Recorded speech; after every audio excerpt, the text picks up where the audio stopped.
直男可以被掰弯吗？就是这个是一个很多人问我的问题啊。其实毕竟是公众场合，我不能跟你们讲的太直接。但是呢，毕竟我是见过无数的通讯录的啊。但是我听过无数的故事啊，然后包括也接触过很多学员。我跟你讲几个故事吧啊，不直接回答你这个问题好吧，不然等下把我限流了。有很多人他根本就不清楚自己到底是喜欢男的还是喜欢女的，他只是被世俗的影响，他觉得他可能是喜欢女的，但实际上他可能面对一个男他是不拒绝的。你没有见过不代表没有，因为你见过的人本来通讯录它是很隐晦的，你周围的这些人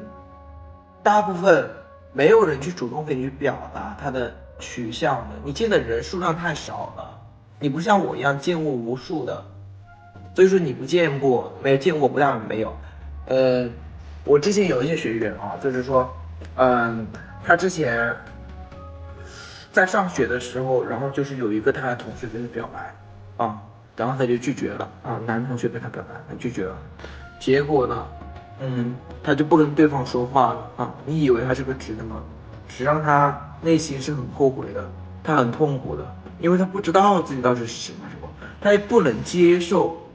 自己是一个通讯录的身份。有很多是这样的，就是说他是不接受，但是他不拒绝，所以说你说能不能掰弯？我觉得你基本上就是稍微有点，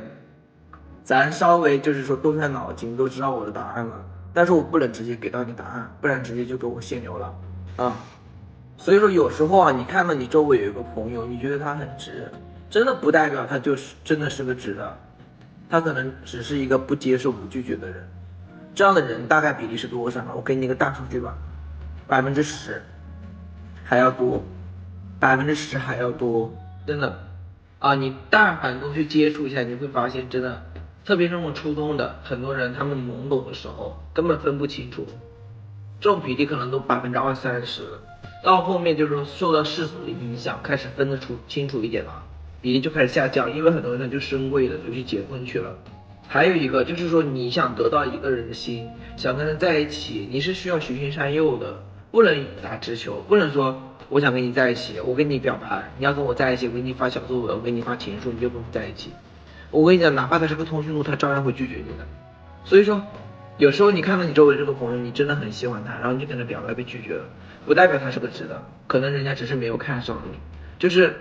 恋爱，它真的是一种本事，让对方爱上你，让对方心甘情愿的愿意跟你在一起，让对方把他的心交给你，这是一种技能，它真的是可以提升的，可以培训的。如果说你在情感上面有什么困惑的话呢，可以随时来问我。